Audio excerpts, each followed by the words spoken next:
एक बार आप सबों को मैं डेविड खचोड़ा मसीह अभिवादन नमस्कार करता हूँ। हम लोग लगातार लास्ट टाइम कलीसिया का वचन प्रचार में से ही हम लोग लगातार रोमियो की पुस्तक 6वां अध्याय अध्ययन कर रहे हैं। हम लोग वहाँ सुन रहे थे पाप के लिए मृत्यु और यीशु में पाप में मृत्यु और मसीह यीशु में जीवन है बोल के वहाँ बोलते बोलते हमने ऐसे रोके थे, क्योंकि समय का बावजूद आज मैं फिर 11 वर्ष से पढ़ने चाहता हूँ। यहाँ बोलता ऐसे ही तुम भी अपने आप को पाप के लिए तो मारा, परंतु परमेश्वर के लिए मसीह यीशु में जीवित समझो। हम लोग ने यहीं तक पढ़े थे।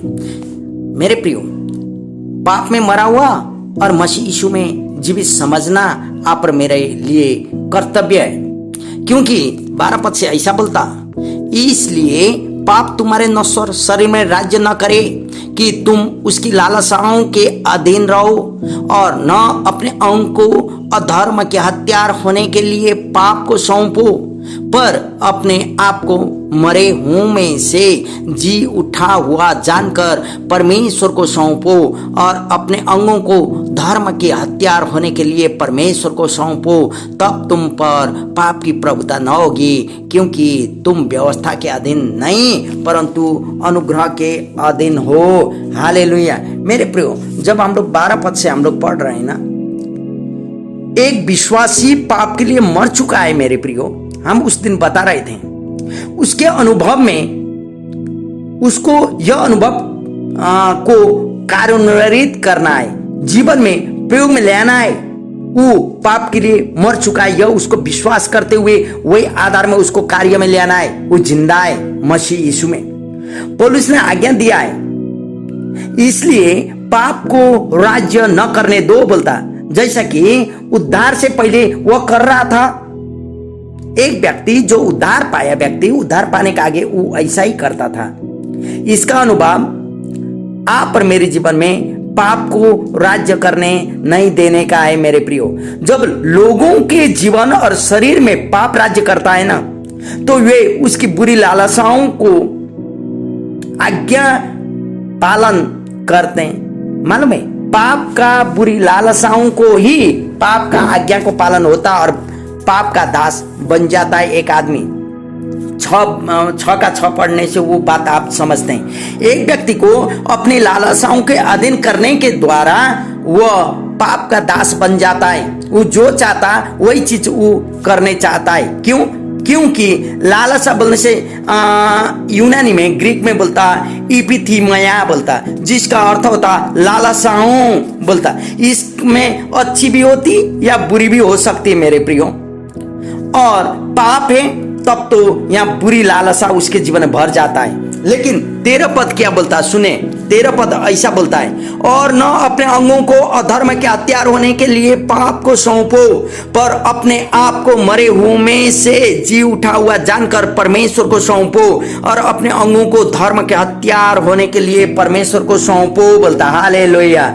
पौलुस आज्ञा दे रहे कि स्वयं को मरे हुओं में से जी उठा हुआ जानकर परमेश्वर को सौंपना है मेरे प्रियो, आप और मुझे।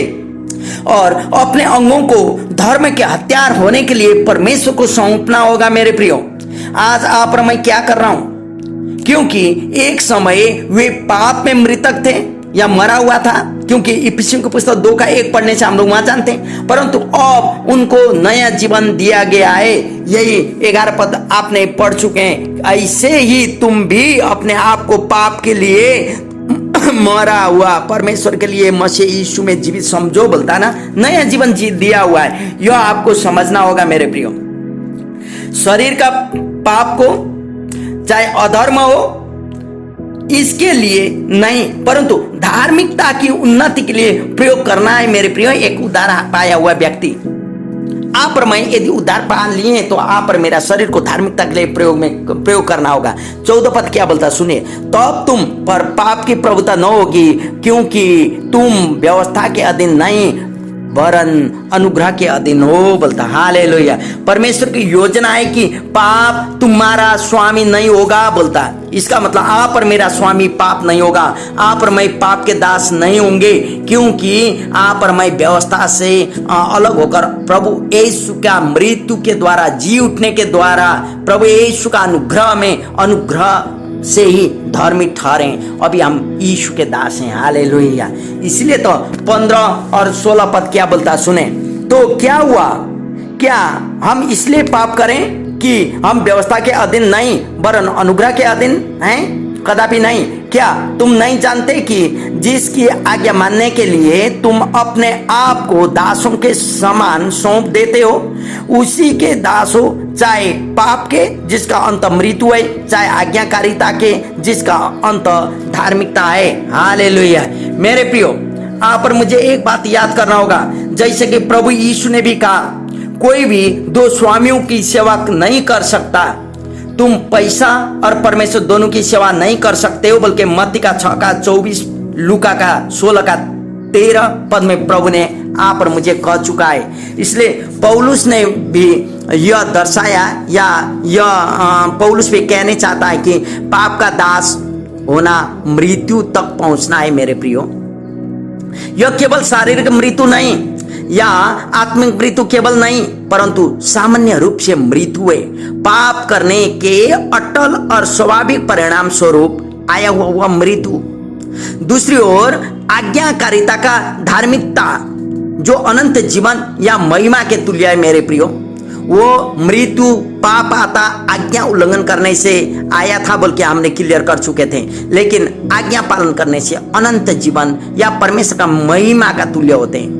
पाप का सामान्य परिणाम तो मृत्यु है, आप और हम जानते हैं, जो कि परमेश्वर की आज्ञा न मानने से आता हो।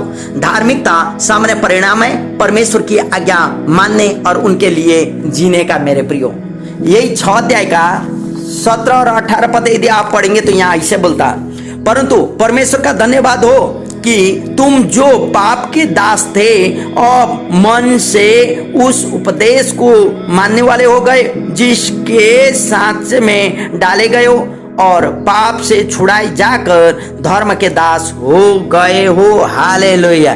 मेरे प्रियो, यहाँ परमेश्वर के वचन की शिक्षा को सुनकर उन्होंने स्वयं को उन सत्य के प्रति समर्पित किया है।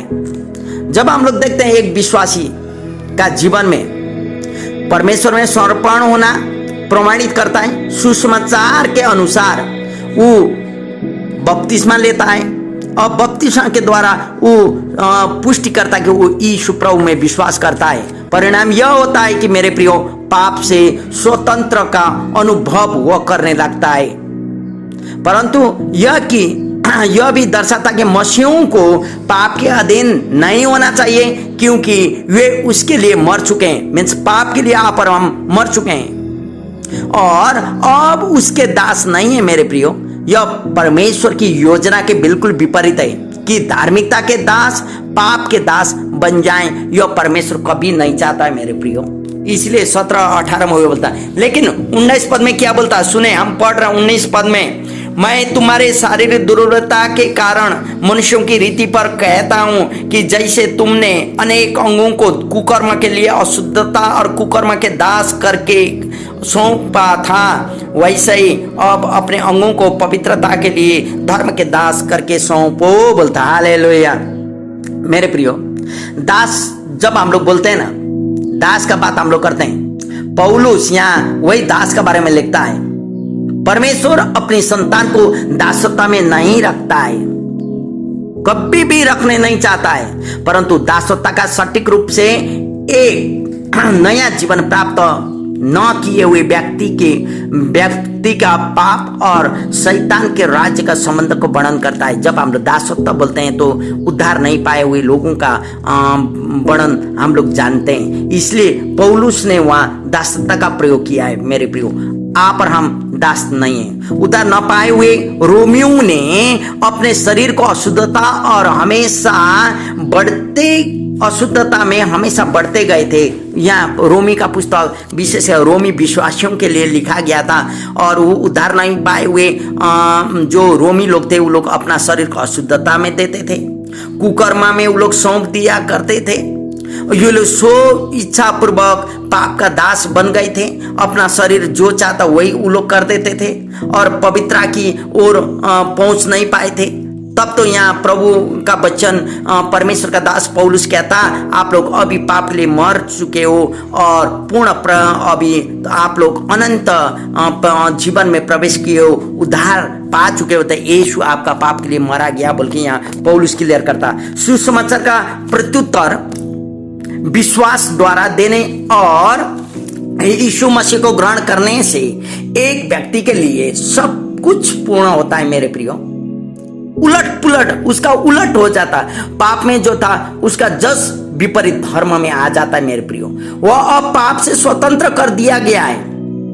यदि आप 18 पद यही 6 अध्याय को पढ़ेंगे तो परमेश्वर का दास बन गया है, जिसका परिणाम स्वरूप उसके पास पवित्रता का फल है मेरे प्रियो। यही दर्शाता है आप और मेरे जीवन में अब से पवित्रता का फल निकलता है। इस 6वां अध्याय में यदि हम अच्छा से अध्ययन करेंगे तो इस अध्याय में 3 बार पौलुस ने लिखा है कि पाप का परिणाम मृत्यु है। यही 6 अध्याय का 16 पद सुनिए, हम पढ़ा 6 का 16 पद में क्या बोलता, क्या तुम जानते हो कि जिसकी आज्ञा मानने के लिए तुम अपने आप को दासों के समान सौंप देते हो, उसी के दास हो, चाहे पाप जिसका अंत मृत्यु है बोलता। और फिर 21 पद में यह था, और जिन बातों से अब तुम लज्जित होते हो उनसे उस समय तुम्हारा क्या पाते हो, क्योंकि उसका अंत तो मृत्यु है बोलता। और 23 पद में भी वही बोलता है मेरे प्रियो, क्योंकि पाप की मजदूरी तो मृत्यु है, परंतु परमेश्वर का वरदान हमारे प्रभु यीशु मसीह में अनंत जीवन है बोलता। रोमी 6वां अध्याय 3 बार पौलुस पाप का परिणाम मृत्यु है बोलता, क्योंकि विश्वासी पाप से स्वतंत्र कर दिए गए हैं मेरे प्रियो, और अब से उसके पाप के दास नहीं है परंतु धार्मिकता के दास हैं। क्योंकि यह परमेश्वर के लिए जीवित है मेरे प्रियो। विश्वासी उसके पास अनंत जीवन है, उनको स्वयं को परमेश्वर को देना होगा और उनके अनुकरण जीवन में करना होगा। पाप को उन पर प्रभुता न करने देना होगा मेरे प्रियो।